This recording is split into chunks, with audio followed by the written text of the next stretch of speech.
Selamat siang, salam sejahtera bagi kita sekalian, Shalom, Salve, Om Swastiastu, Namo Buddhaya, salam kebajikan, Rahayu Rahayu.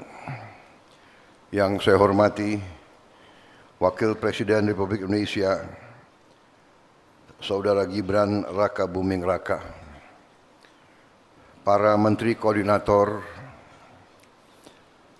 para Menteri, para Kepala Badan, Ketua Dewan Ekonomi Nasional, Gubernur Bank Indonesia, para penasihat dan staf khusus Presiden,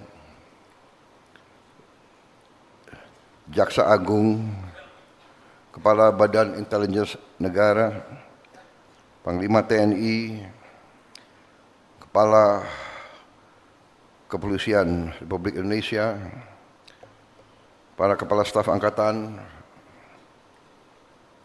para Wakil Menteri, dan seluruh anggota Kabinet Merah Putih yang hadir,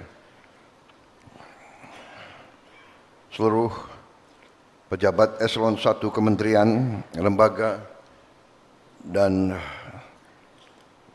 badan-badan pemerintah, serta para direktur utama perusahaan-perusahaan BUMN.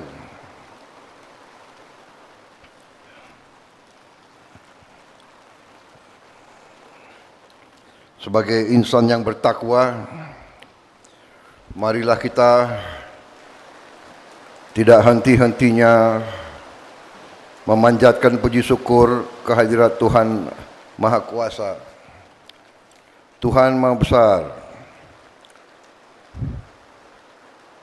yang memiliki sekalian alam, atas segala karunia, kesehatan dan kedamaian yang masih diberikan kepada kita, sehingga kita dapat hadir pada siang hari ini dalam keadaan sehat walafiat. Masih dalam bulan Syawal, saya mengucapkan selamat Hari Raya Idul Fitri 1447 Hijriah. Mohon maaf lahir dan batin. Semoga kita semua selalu dalam keadaan kesehatan dan berkah dari Allah Subhanahu wa taala, Tuhan yang Maha Besar. Hari ini adalah tanggal 8 April 2026.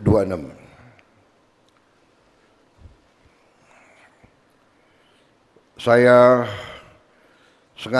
kumpulkan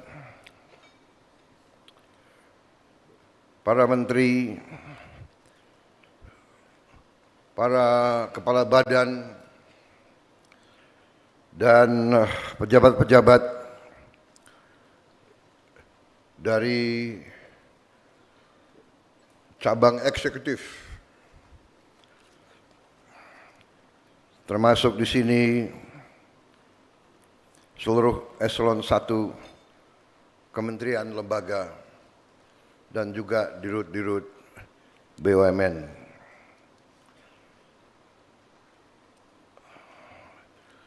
Maksud dan tujuan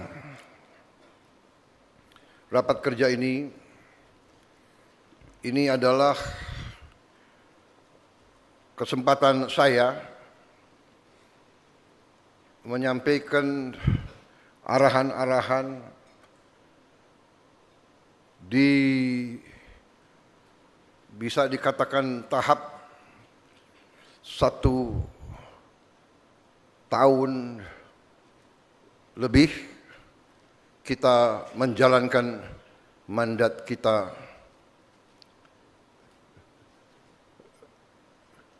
sebagai mandataris rakyat kita sejak Oktober 2024. Kita sudah lewati Oktober 25, 1 tahun, Dan sekarang kita berada di bulan April, bisa dikatakan 1 tahun 6 bulan pelaksanaan tugas kita. Di tahun pertama kita tidak dapat dipungkiri kita telah mencapai tonggak prestasi yang nyata. Prestasi yang nyata.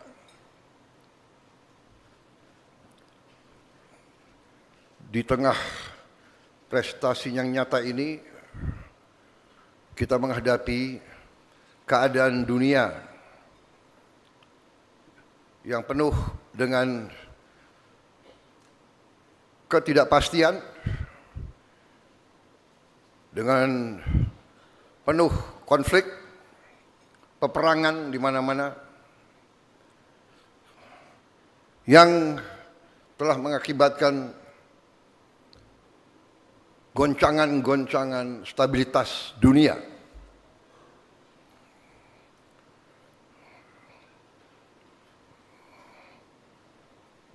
Alhamdulillah, pemerintah kita, di mana saudara-saudara adalah bagian dari pemerintah yang saya pimpin, sudah 1,5 tahun.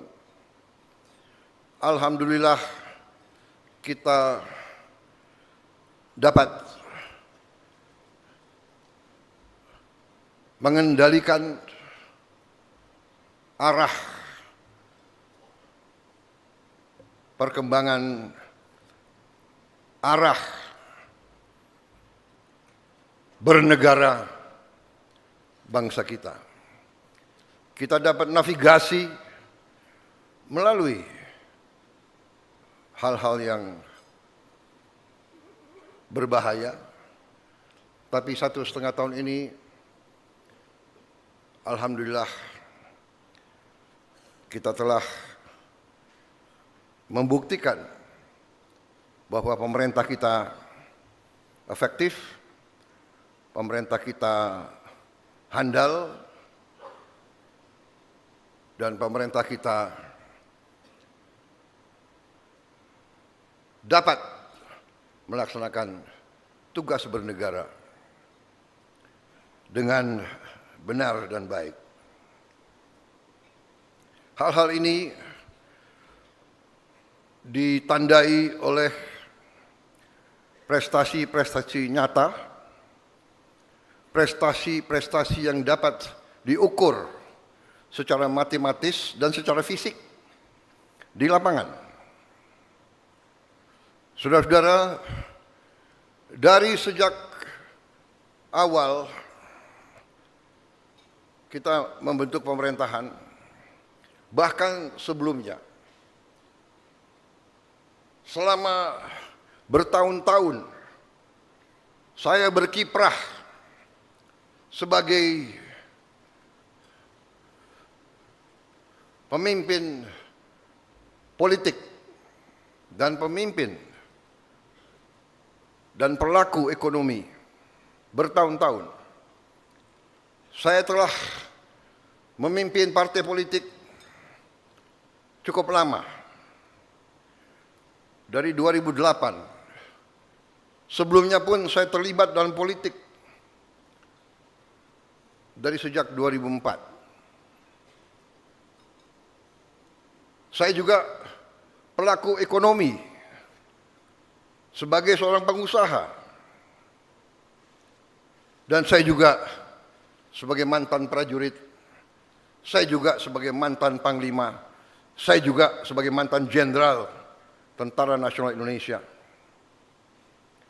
Dalam sekian tahun, saya telah meyakini dan saya telah menyebarluaskan hal-hal pokok yang saya yakini adalah dasar keselamatan bangsa. Saudara-saudara sekalian, dan ini dibenarkan oleh PBB, oleh PBB, United Nations membenarkan ini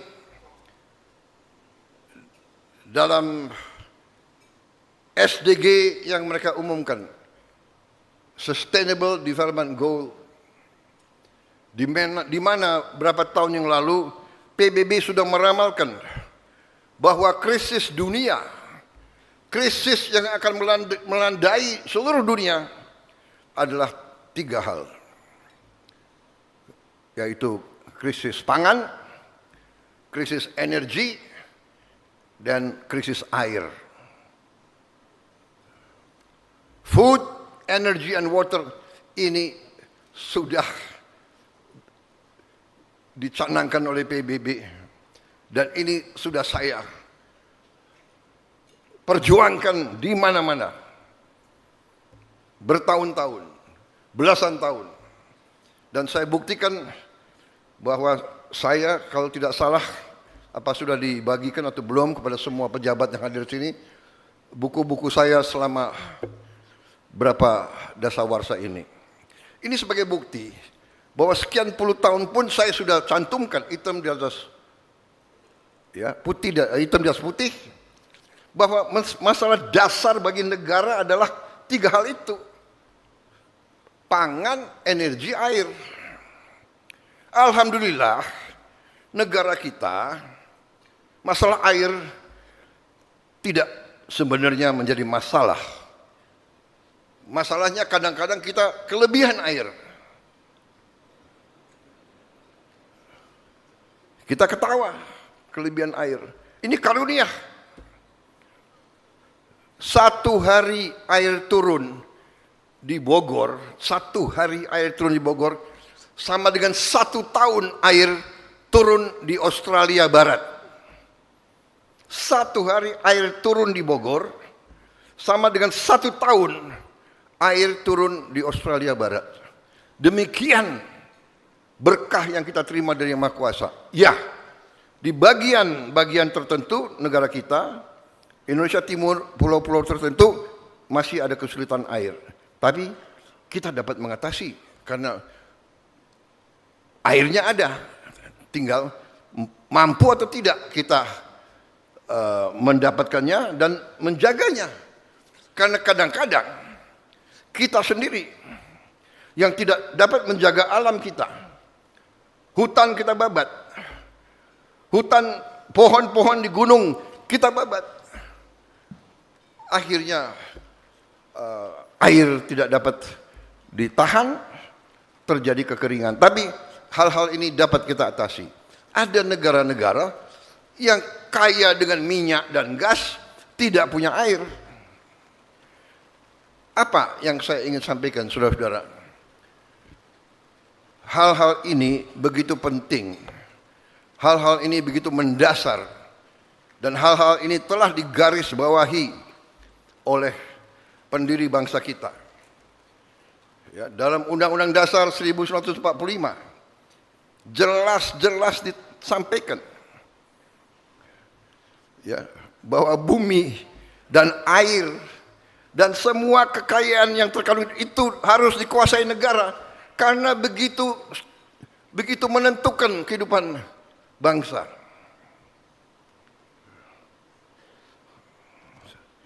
Jadi saudara-saudara, apa yang kita alami sekarang, krisis yang terjadi di Timur Tengah yang membuat harga energi menjulang, sebenarnya kita harus yakini dan kita harus syukuri bahwa kondisi bangsa kita berada dalam kondisi yang jauh lebih baik dari bangsa-bangsa lain. Saya telah mempelajari data-data, angka-angka, dan dalam kesempatan hari ini saya kira ada kesempatan yang baik di mana saya setelah saya mempelajari angka-angka, dapat laporan dari menteri-menteri saya, ternyata kondisi kita cukup aman. Ada tantangan, ada kesulitan, tapi kita mampu menghadapi dan mampu mengatasinya. Memang, saudara-saudara, ya boleh. Tepuk tangan untuk berita baik boleh. Memang, saudara-saudara, ada suatu fenomena yang kita rasakan bersama, ya kan? Bahwa ada kelompok-kelompok di masyarakat, saudara-saudara kita juga, warga negara kita juga, keluarga besar NKRI juga, yang mempunyai suatu sikap yang bisa dikatakan sangat tidak mau kerjasama. Kita hormati, kita tidak ada masalah. Saya katakan kalau di suatu tempat, ya kan, di suatu desa, rakyat desa melihat ada kebutuhan bangun jembatan, kemudian ada sebagian besar desa itu memutuskan untuk bangun jembatan, dan gotong royong bekerja untuk bangun jembatan.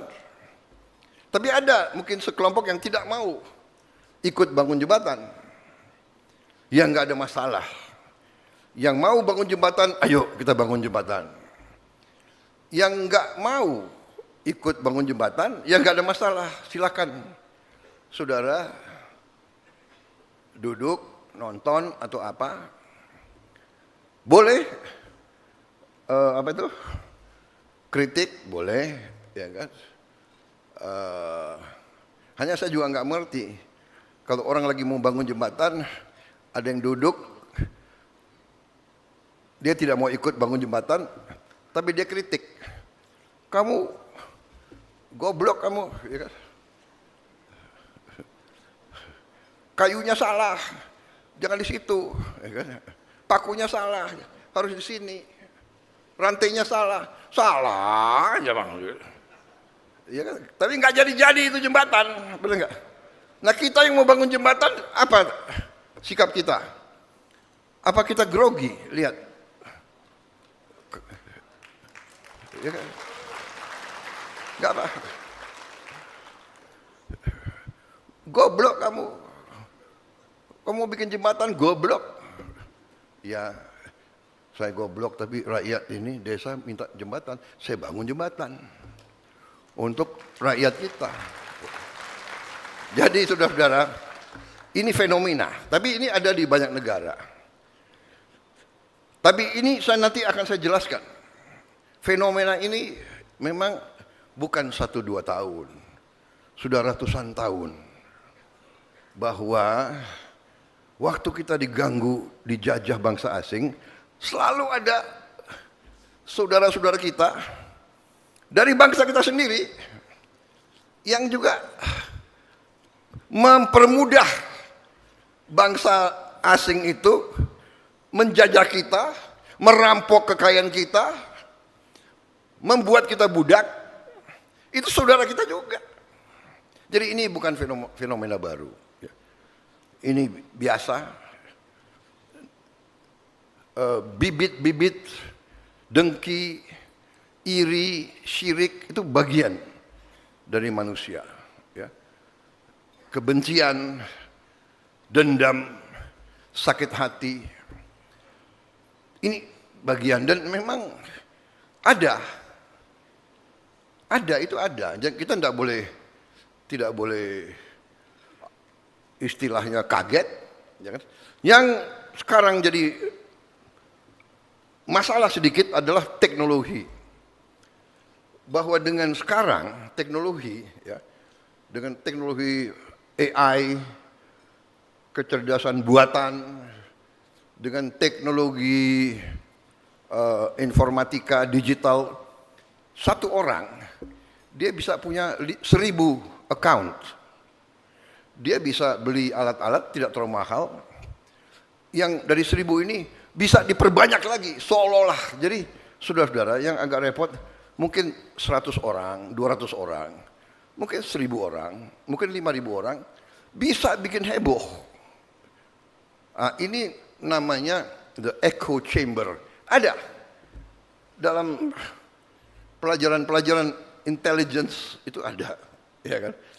Bagaimana mau merusak sebuah negara lain. Dulu kirim pasukan, kirim bom, sekarang tidak perlu. Mungkin dengan permainan sosmed, dengan fitnah, hoax, ya kan? AI bisa membuat seseorang bicara yang dia nggak bicara gitu loh.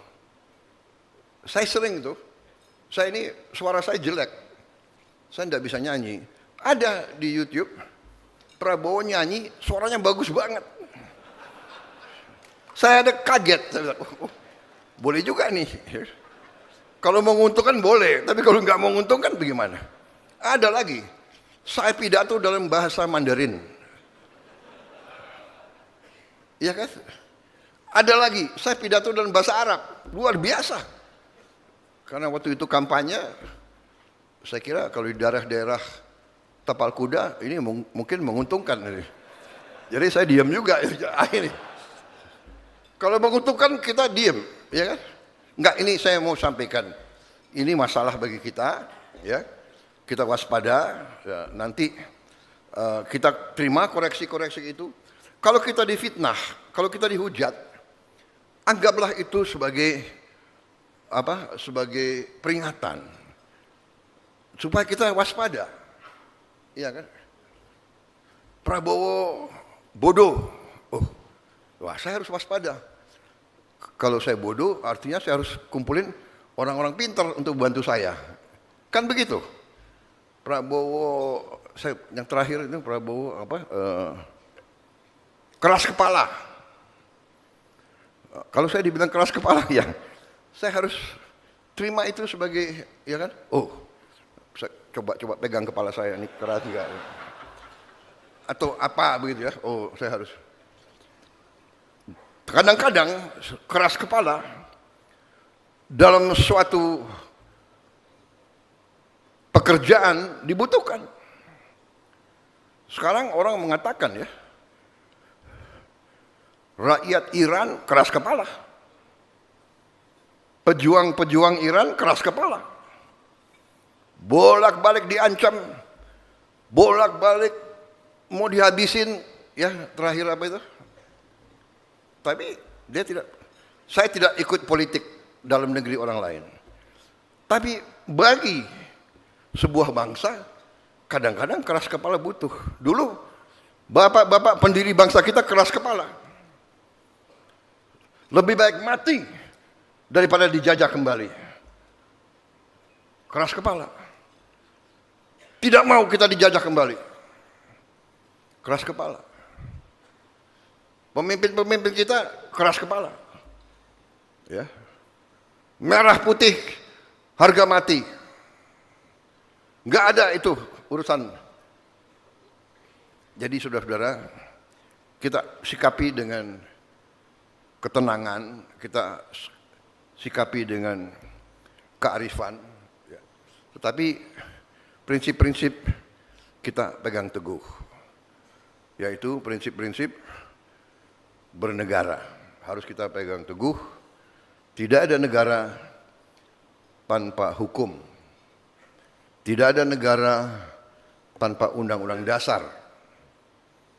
Tanpa konstitusi, tanpa undang-undang dasar, tidak ada negara. Yang ada adalah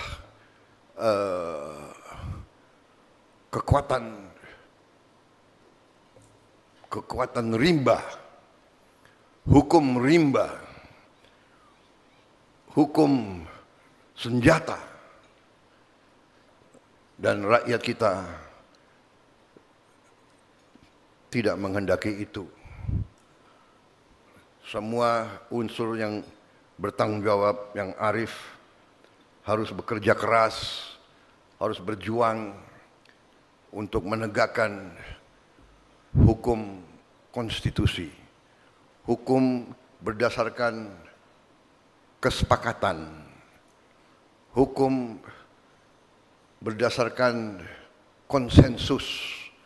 Konsensus itu adalah kesepakatan. Kesepakatan kita yang besar, kesepakatan kita yang cemerlang adalah 2 kali dalam sejarah 1928 ya, Sumpah Pemuda, satu nusa, satu bangsa, satu bahasa. Konsensus besar. Kita tidak mau dipecah-pecah di kotak-kotak. Yong Yava, Yong Ambon, kita satu bangsa, bangsa Indonesia. Satu nusa, satu bahasa, bahasa Indonesia. Konsensus besar. Kita tidak memilih bahasa mayoritas. Kalau prinsip demokrasi di mana-mana dikatakan rule of the majority. Bisa saja dulu bangsa Jawa atau suku Jawa yang paling banyak, oh saya mayoritas. Kami ngotot, kami mau bahasa Jawa jadi bahasa kebangsaan. Pemimpin-pemimpin kita begitu arif. Bung Karno, orang Jawa. Tidak. Pemimpin, Profesor Supomo, orang Jawa. Tidak. Ya, tokoh-tokoh kita dulu begitu besar pemikirannya. Kita pilih bahasa sebuah suku yang sangat kecil di Sumatera, ya, dari Riau, daerah situlah, bahasa Melayu jadi bahasa kebangsaan. Dan rakyat mayoritas menerima. Kita sekarang punya bahasa persatuan. Dari Sabang sampai Merauke, di mana-mana berbahasa Indonesia. Dan bahasa Indonesia pun sekarang sudah diterima di PBB. Kalau tidak salah tahun lalu, bahasa kita sudah resmi menjadi bahasa yang diakui PBB sebagai bahasa UNESCO.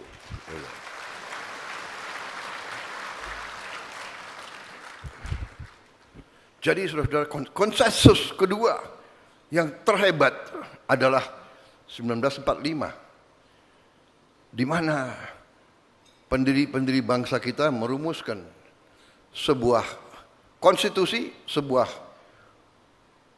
undang-undang dasar.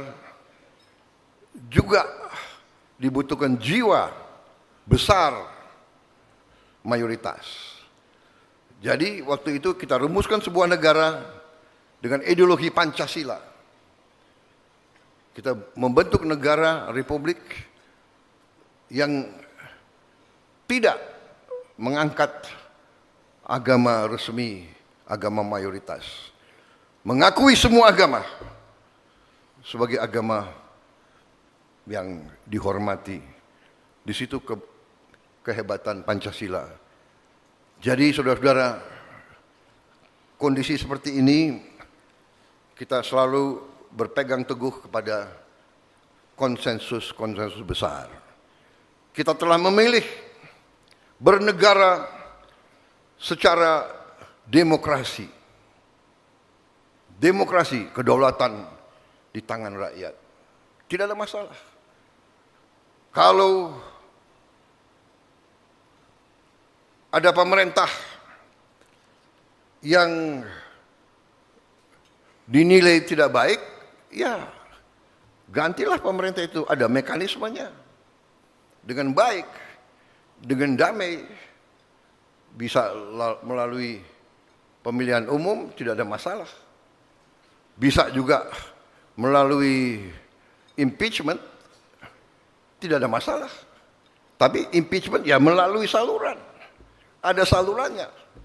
DPR, MK, MPR dilakukan, tidak masalah.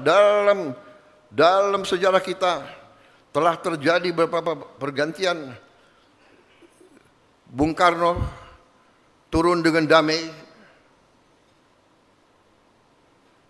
Pak Harto turun dengan damai, Gus Dur turun dengan damai, melalui proses, tidak melalui kekerasan. Jadi saudara-saudara, percayalah kepada sistem yang telah dibangun oleh pendiri-pendiri bangsa kita. Percayalah pada kekuatan kita sendiri. Percayalah kepada Indonesia. Itu yang ingin saya buka, sambil saya nanti akan menggarisbawahi sekali lagi bahwa tanpa, kadang-kadang kita tidak sadar, kita tidak sadar. Kita ini sebagai pemimpin pilihan, kita sendiri tidak sadar betapa besarnya bangsa Indonesia, betapa kayanya bangsa Indonesia, betapa kuatnya bangsa Indonesia. Kita tidak sadar. Kita terbawa oleh pemikiran kita yang jangka pendek. Kita terbawa oleh ambisi dan ego kita masing-masing. Saya ingin ini, saya ingin itu, saya ingin ini. Saya, kami, kita, aku harus. Kita tidak sadar. Justru ratusan tahun ego, ambisi ini digunakan oleh kekuatan asing. Itu namanya divida et impera. Ini bukan hal baru. Ini ada di buku-buku sejarah ribuan tahun, saudara-saudara. Ribuan tahun. Sejarah Tiongkok. Perang antara kerajaan-kerajaan ratusan tahun. Eropa. Perang ratusan tahun.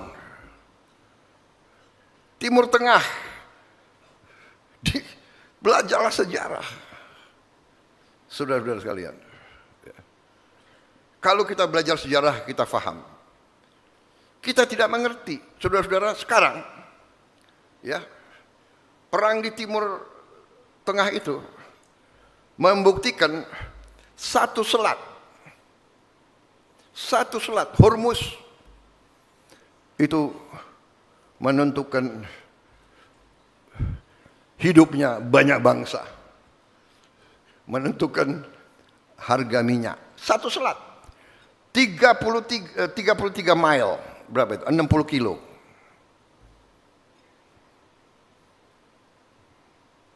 Yang sekarang di kuncinya Hormuz itu dipegang oleh satu negara. Tapi sadarkah kita bahwa 70% kebutuhan energinya Asia Timur, 70% energi dan 70% perdagangan lewat laut Indonesia. Sadarkah kita bahwa Selat Malaka, Selat Sunda, Selat Makassar dan sebagainya itu laut Indonesia? Sadarkah kita betapa pentingnya Indonesia? Sadarkah kita betapa kuncinya Indonesia? 70% energi Korea, Jepang, Taiwan, Tiongkok, Filipina. Jadi saudara-saudara, kita harus mengerti bahwa kita selalu jadi perhatian dunia. Baik,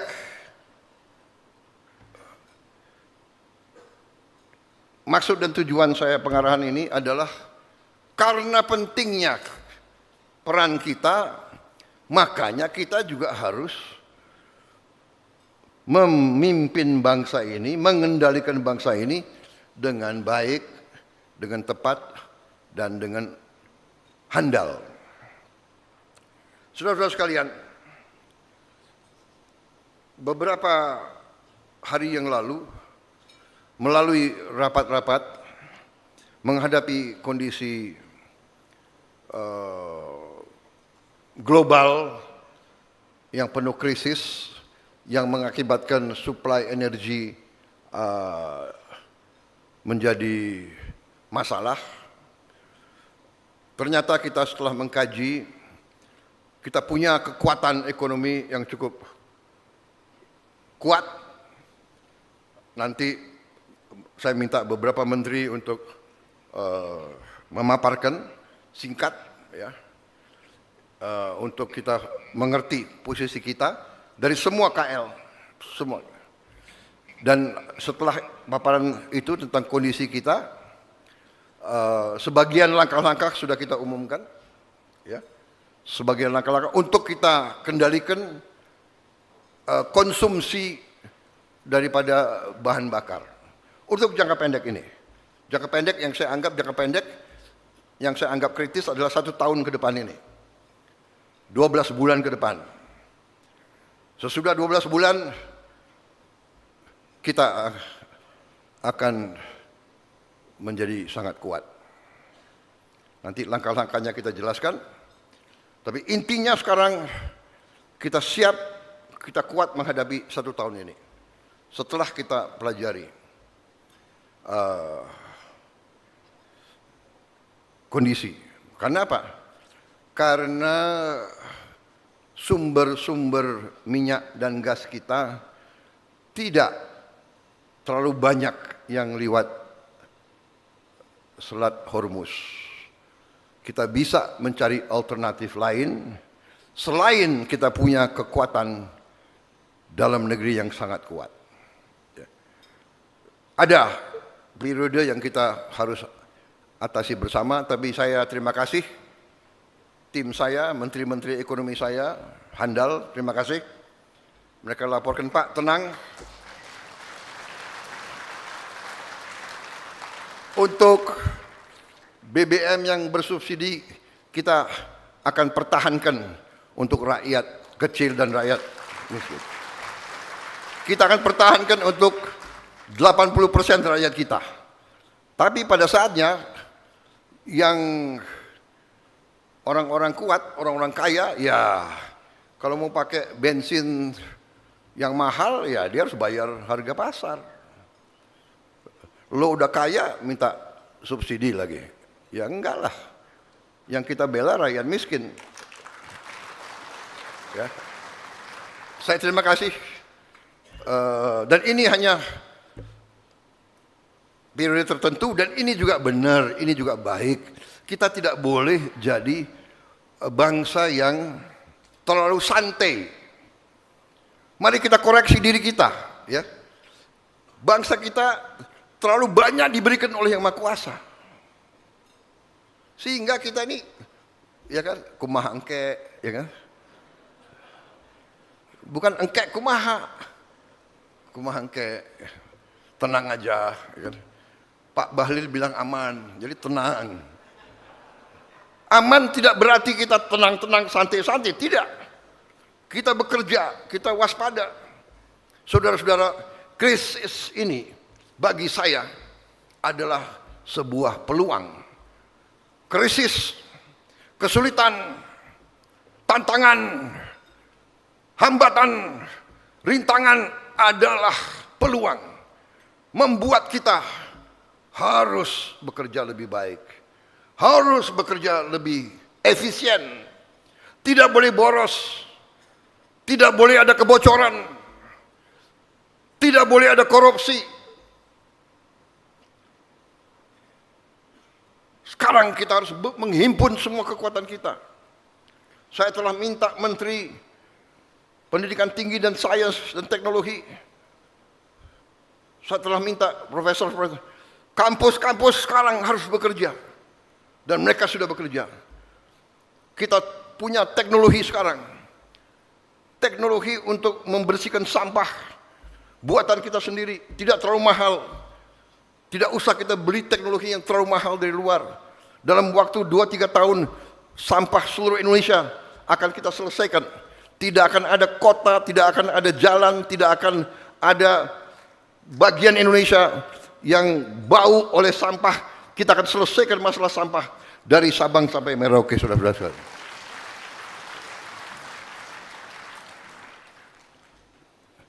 Ini, saudara-saudara, kita sudah punya rencana, kita punya strategi, hitam di atas putih, tapi krisis dunia ini bagi saya adalah peluang. Ini mempercepat kita. Ini bikin kita fokus. Oh, berarti strategi kita sudah benar, tapi kita harus mempercepat. Kita harus mempercepat bahwa energi kita harus terbarukan. Energi kita harus dari Indonesia sendiri. Dan sekali lagi kita bersyukur kehadirat Allah Subhanahu wa taala. Saudara-saudara, saya punya data sumber-sumber baru 2-3 hari saya terima terus. Cadangan-cadangan kita sangat besar. Saudara-saudara sekalian. Bahkan batu bara kita pun banyak sekali. Dan kita bisa dari batu bara kita bisa menghasilkan solar, kita bisa menghasilkan bensin dari batu bara, dari singkong, dari jagung. Saudara-saudara, jadi 2 tahun lagi, saudara-saudara, 3 tahun lagi, ya, you catat ya, catat. Ini kan ada rekaman. Apa Prabowo Subianto Om Dok, ada rekaman.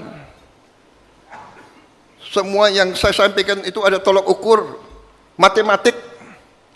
Saya katakan bahwa saya merencanakan akan membangun 1000 desa nelayan.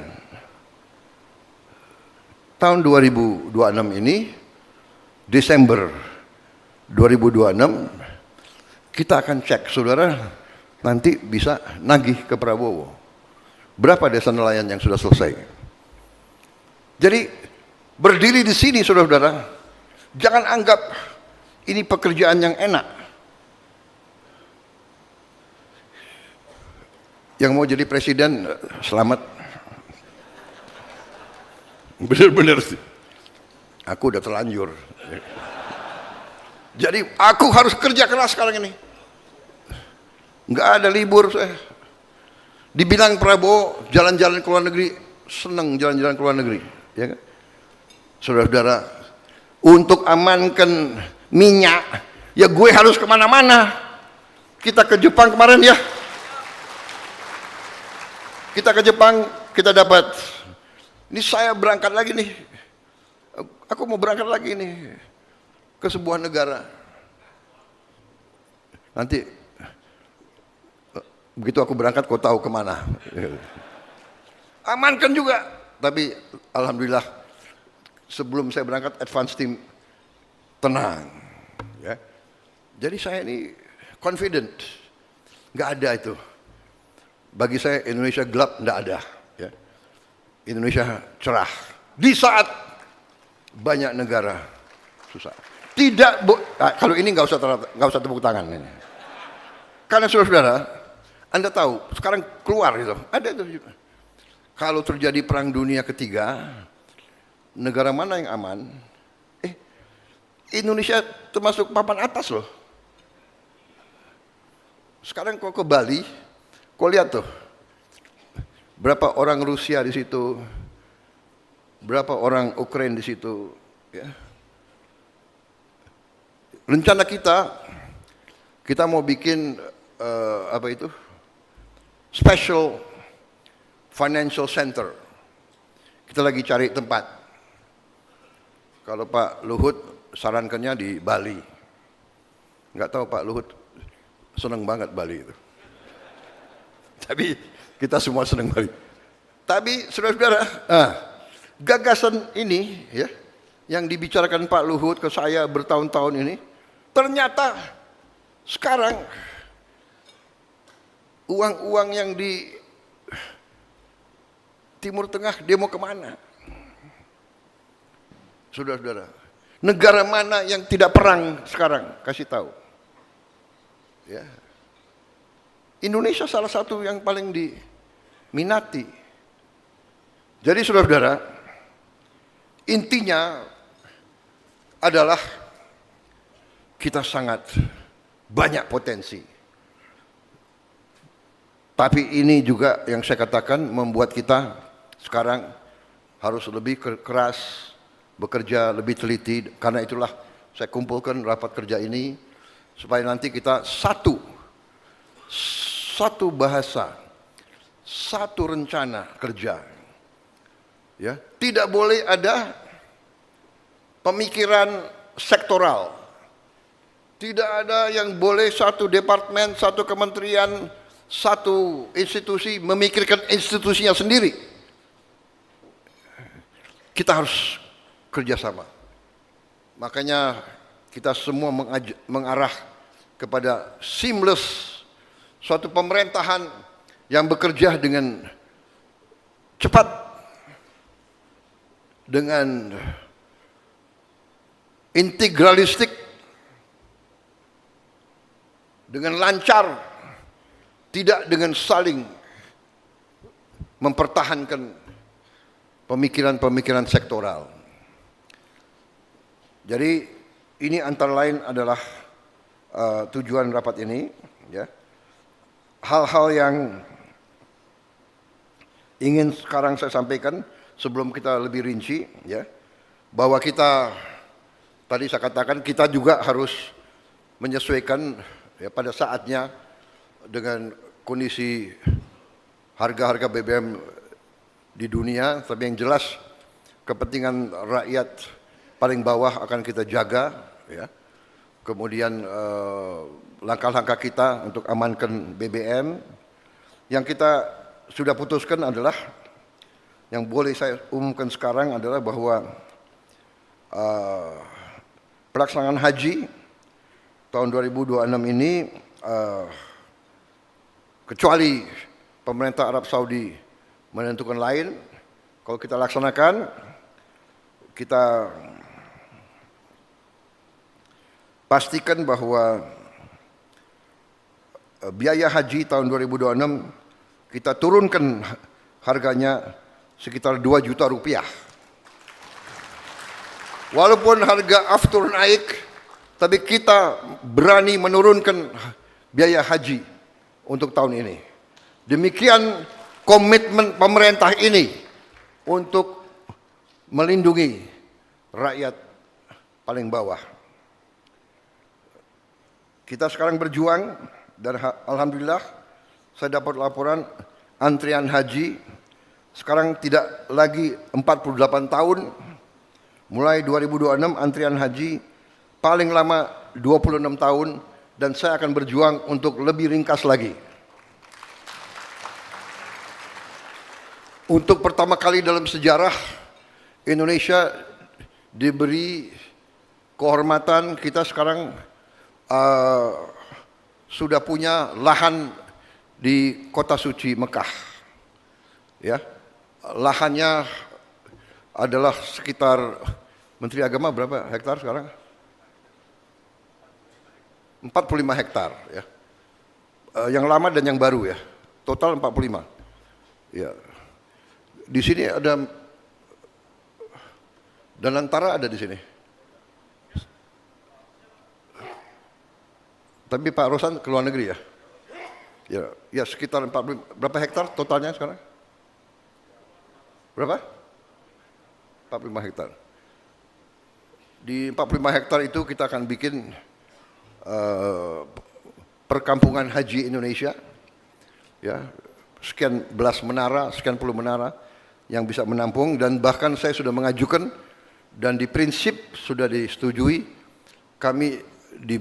Saya minta izin dari Kerajaan Arab Saudi untuk Indonesia bisa punya terminal khusus haji.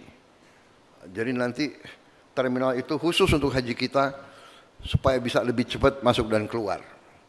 Di sini ada Dirut Garuda, kemudian Danantara ya. Saya telah instruksikan untuk mendekati Saudi Air supaya Garuda dan Saudi Air bikin joint venture. Jadi selama ini pesawat Garuda berangkat bawa haji ke Tanah Suci, pulangnya kosong. Ini kan tidak ekonomis, tidak masuk akal. Arab Saudi juga demikian. Dia mengembalikan haji kita ke Indonesia, kembalinya kosong. Saya mengatakan, kenapa nggak kerjasama? Bikin satu anak perusahaan, 50% Arab Saudi, 50% Indonesia. Kita pesawat terbang ini ke Arab Saudi penuh, ke Indonesia penuh. Harga bisa turun lagi, waktu bisa lebih singkat lagi. Ya, ini supaya dikerjakan. Sudah dikerjakan belum? Saya sudah perintahkan kurang lebih 2 bulan yang lalu. Ya, ini harus kerja cepat. Pemerintah ini kerja cepat. Ya.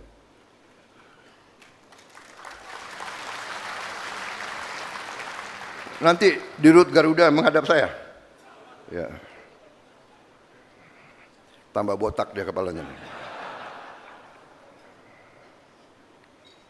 Saudara-saudara, saya juga telah memerintahkan Menteri ESDM. Saya dapat laporan, ada ratusan tambang nggak jelas atau iup nggak jelas di hutan lindung dan di hutan-hutan. Saya cek, Menteri Kehutanan, saya cek, alhamdulillah, Menteri Kehutanan ini oke juga dia. Dia belum kasih izin potong kayu, apa? Mana Menteri Kehutanan? Ada? Oh, kau ya Menteri Kehutanan? Waduh, dia berbinar-binar dia tuh. Saya nggak tanya partai apa kau. Jadi ini ada sekian ratus Menteri ESDM, segera evaluasi. Ya. Kalau nggak jelas, cabut semua itu IUPO, ya. Cabut semua itu. Kita sudah nggak ada waktu untuk terlalu kasihan, nggak ada kasihan sekarang, ya. Kita hanya membela kepentingan nasional dan kepentingan rakyat. Kepentingan kawan, kepentingan konco, kepentingan keluarga, kepentingan kelompok itu nomor berapa? Ya, evaluasi segera. Berapa hari? Laporan kembali ke saya. 2 minggu. Enak aja 2 minggu. Enggak. 1 minggu. Ya. Kita cabut semua iup. Ya. Prinsip-prinsip itu yang nggak beres kita cabut. Harus di tangan negara dan kita bisa nanti memperkuat institusi-institusi kita, lembaga-lembaga kita. Saudara-saudara, saya kira itu sementara ya tahap pertama dan dengan demikian saya ucapkan terima kasih media yang terhormat. Sekarang saya kira waktu minum teh. Saudara bisa keluar dengan baik. Protokol kasih snack dan teh yang banyak supaya mereka supaya mereka senang. Saya juga minta break 5 menit untuk minum kopi.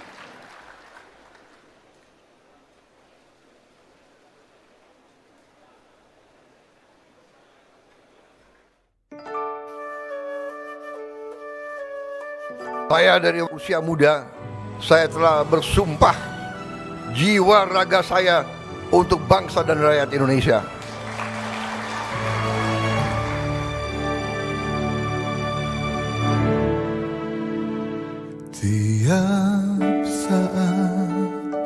Hidup ini ku berbakti dan mengabdi, banyak rintang dan cobaan, saatnya ku belum kini.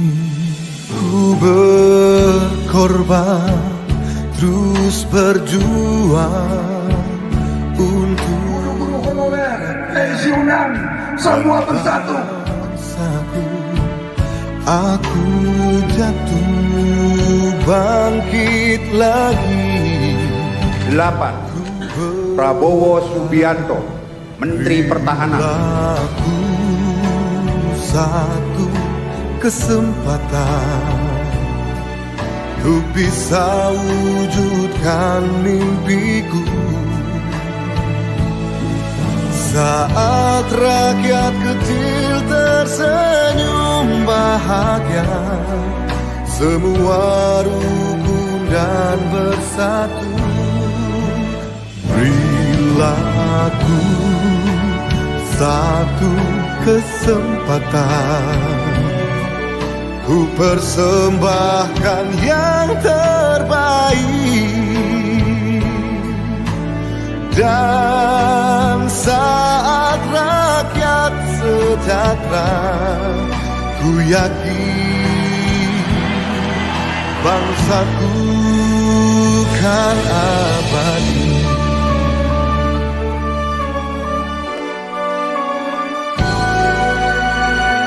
Ku berkorban, terus berjuang untuk rakyat dan bangsaku.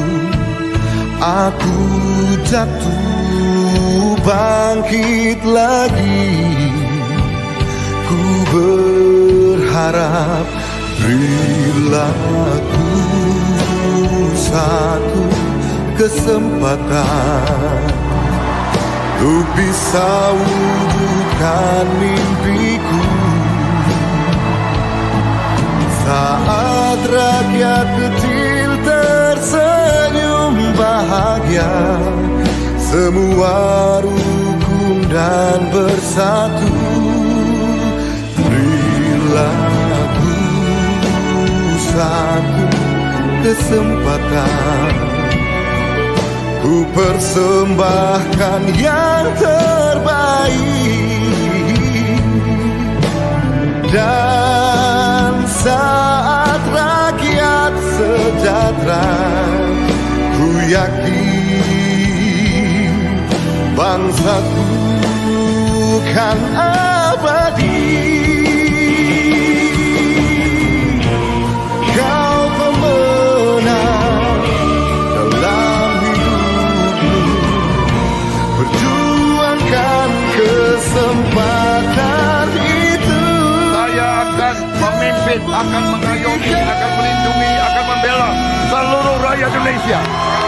Kita harus memperbaiki kehidupan seluruh rakyat kita. Para guru, para pekerja, para petani, para nelayan memerlukan kualitas hidup yang baik.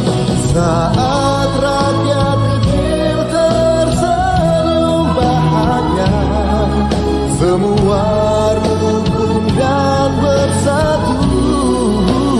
Perilaku kesempatan yang terbaik. Dan saat rakyat sejahtera, ku yakin bangsaku kan abadi. Bapak Presiden Prabowo, makasih karena telah membangun sekolah rakyat, membantu perekonomian kami bagi yang tidak mampu ya Pak. Makasih banyak. Semoga semua cita-cita bisa tergapai.